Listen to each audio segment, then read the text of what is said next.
ఆర్థిక భారం ఇంత పెద్ద ఎత్తున పడ్డది కాబట్టి మొన్నొక సందర్భంలో ముఖ్యమంత్రి గారు మాట్లాడుతూ సిఎస్ఆర్ ఫండ్స్ కూడా మన రాష్ట్రం నుంచి ఇతర రాష్ట్రాలకు పోకుండా అది పాలసీ తీసుకురావాలని ఆ సిఎస్ఆర్ ఫండ్స్ అన్ని కూడా మన రాష్ట్రంలో పెట్టడానికి ఒక మ్యాండేటరీగా ఒక పాలసీ తేవాలని ముఖ్యమంత్రి గారు ఒక సజెషన్ తీసుకున్నందుకు దానికి నేను ముఖ్యమంత్రి గారికి ఈ సభ ద్వారా వారికి ధన్యవాదాలు తెలియజేస్తున్నాను అధ్యక్ష.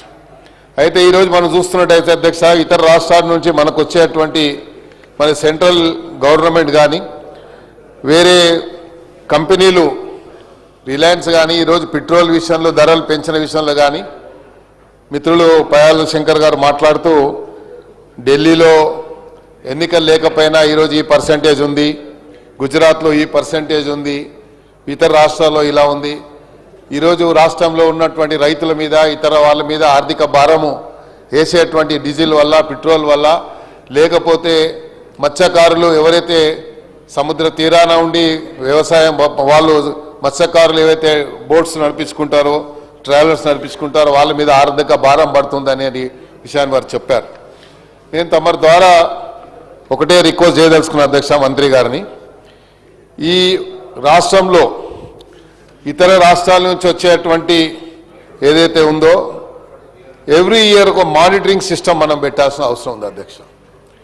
ప్రభుత్వానికి పెట్రోల్ మీద కంపెనీలు టర్నోవర్ ఎంత టర్నోవర్ ఉంది, ఆ టర్నోవర్ మీద రాష్ట్ర ప్రభుత్వానికి రావాల్సినటువంటి ట్యాక్స్ ఎంత వస్తుంది అనేది వ్యాట్ కానీ ట్యాక్స్ కానీ జిఎస్టీ కానీ ఎంత వస్తుంది, మరి ఆ టర్నోవర్ మీద మన మానిటరింగ్ సిస్టమ్ ఏదైనా ఉందా, మరి దాన్ని ఏ సంస్థ ద్వారా మనం మానిటరింగ్ చేస్తూ ఉన్నాం.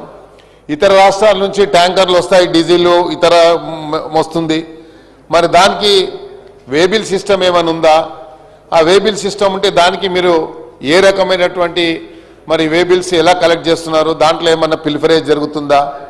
ఈరోజు మనం చూసినట్టయితే అధ్యక్ష మొన్న ఈ మధ్యకాలంలో కంటిన్యూగా serial of stories times of ఇండియాలో, డెక్కన్ క్రానికల్లో, ఈనాడులో, ఆంధ్రజ్యోతిలో హోటల్స్ వాళ్ళు 70,000 కోట్ల రూపాయలు వ్యాట్ కానీ జిఎస్టీ కానీ ఎగ్గొట్టిందని మరి వచ్చింది. ఇది ప్రభుత్వం దృష్టికి వచ్చిందా? ఆ హోటల్స్ ఏ హోటల్స్, మరి చాలా హోటల్స్ అడ్డగోలుగా ఈరోజు మనం ఇస్తూ ఉన్నాము. మరి కావాల్సినటువంటి వాళ్ళకి ఫెసిలిటీస్ లేకపోయినా మనం ఇస్తూ ఉన్నాము. మరి ఇచ్చినప్పుడు వాళ్ళ మీద టర్నోవర్ ఎంత ఉంది, వాళ్ళ మీద ఎలాగా మనం కలెక్ట్ చేస్తున్నాం. సుమారు 70,000 కోట్లు ఈ రాష్ట్రానికి రావాల్సినటువంటి ఈ రాష్ట్రంలో ఉన్నటువంటి మేజర్ హోటల్సే కొన్ని పేర్లు, I don't want to name those hotels ఎందుకంటే కరెక్ట్ కూడా కాదు. మరి నేను కావాలంటే లిఖితపూర్వకంగా మంత్రి గారికి పంపిస్తాను ఏ హోటల్స్ అనేది. ఒకటే హోటల్ వాళ్ళు మన ఇన్కమ్ ట్యాక్స్ వాళ్ళు రేట్ చేస్తే నేను అనుకుంటాను వాళ్ళ దగ్గర సుమారు 60 నుంచి 70 కోట్ల రూపాయలు నగదు క్యాష్ దొరికింది. అదేవిధంగా ఈ రాష్ట్రానికి రావాల్సినటువంటి జిఎస్టీ వ్యాట్ విషయంలో చూసినట్టయితే సుమారు 26,000 కోట్ల రూపాయలు వీళ్ళందరూ కూడా ఎగ్గొట్టినట్టుగా అంటే పిల్ఫరేజ్ జరిగింది అని చెప్పి కూడా పత్రికలో వచ్చింది అధ్యక్ష. ఇవన్నీ పేపర్స్లో వచ్చాయి. నేను చెప్పిన పేపర్స్ చెప్తున్నాను, టైమ్స్ ఆఫ్ ఇండియా, డెక్కన్ క్రానికల్లో, ఆంధ్రజ్యోతిలో, ఈనాడులో ఇవన్నీ పేపర్లలో వచ్చినాయి. సీరియల్ ఆఫ్ స్టోరీస్ ఒకరోజు రాలేదు అధ్యక్ష, కంటిన్యూగా వచ్చాది. ఇదే దాన్ని మళ్ళీ కేంద్ర ప్రభుత్వాన్ని సుమోటోగా తీసుకొని అక్కడ కూడా చేస్తే కేంద్రంలో కూడా అక్కడ కూడా సుమారు 1,00,000 కోట్ల పైచీలకు మరి పిల్ఫరేజ్ జరిగింది అని సమాచారం వచ్చింది అధ్యక్ష. దాన్ని ఈడీ కూడా సుమోటోగా తీసుకుందని కూడా ఇక్కడ పేపర్లో చదివాను అధ్యక్ష. అయితే నేను ఈ యొక్క బిల్ని నేను ప్రవేశపెట్టినటువంటి మంత్రి గారికి నేను స్వాగతం పలుకుతూ దీన్ని నేను సపోర్ట్ చేస్తూ ప్రధానంగా మనము చేయాల్సినటువంటి సెంట్రల్ గవర్నమెంట్ నుండి మన దగ్గర నుంచి ఎంత పోతుంది, మనకు రావాల్సింది వస్తుందా లేదా. ఈరోజు రాష్ట్రం ఈరోజు ఆర్థిక సమస్యలతో సతమతం అవుతున్నప్పటికీ ఈ రాష్ట్రాన్ని గడిలో పెట్టాలి, ఆర్థిక పరిస్థితి నుండి రాష్ట్రాన్ని మంచిగా మెరుగుపరచాలి. మరి ఈరోజు గతంలో ఈ రాష్ట్రం ఒక ఇది మరి బ్యాంక్రప్ట్లో ఉంది అన్నటువంటి పరిస్థితి వచ్చినప్పుడు ఈ రాష్ట్రాన్ని పూర్తిగా సర్వతోముఖ అభివృద్ధి చేయాలన్నటువంటి ఒక ఆలోచనతో ముఖ్యమంత్రి గారు ఒక దీర్ఘకాల ప్రణాళిక సిద్ధం చేసుకొని పోతున్నటువంటి ఈ తరుణంలో పేద ప్రజల మీద ఆర్థిక భారం వేయాలన్నటువంటి ఆలోచన ఈ ప్రభుత్వంకు ఉందని అనుకోవడం లేదు అధ్యక్ష. ఎందుకంటే ఇది పీపుల్స్ ఫ్రెండ్లీ పార్టీ కాబట్టి, ప్రభుత్వం కాబట్టి, ప్రజాపాలన కాబట్టి ప్రజాపాలనలో ప్రజల యొక్క ఆలోచన విధానాన్ని పరిగణలోకి తీసుకొని ఈ రాష్ట్రం ముందుకు పోతున్నటువంటి ఈ తరుణంలో మనకు కావాల్సినటువంటి ఏవైతే వనరులు మనకు రావాలో we have so many resources అధ్యక్ష. అవన్నీ రిసోర్స్ ఉంటే అన్నీ కూడా మనం తీసుకున్నప్పటికీ కూడా అన్నీ అల్టిమేట్లీ ఇంతకుముందు వాటి కానీ జిఎస్టీ అన్నీ మనం ఉంటే జిఎస్టీ కింద కేంద్ర ప్రభుత్వం తీసుకున్న తర్వాత మనకు రావాల్సింది మనకు రాకపోవడం వల్లనే ఇవన్నీ సమస్యలు మన ఉత్పన్నమైనాయని చెప్పడంలో ఎలాంటి అనుమానం లేదు.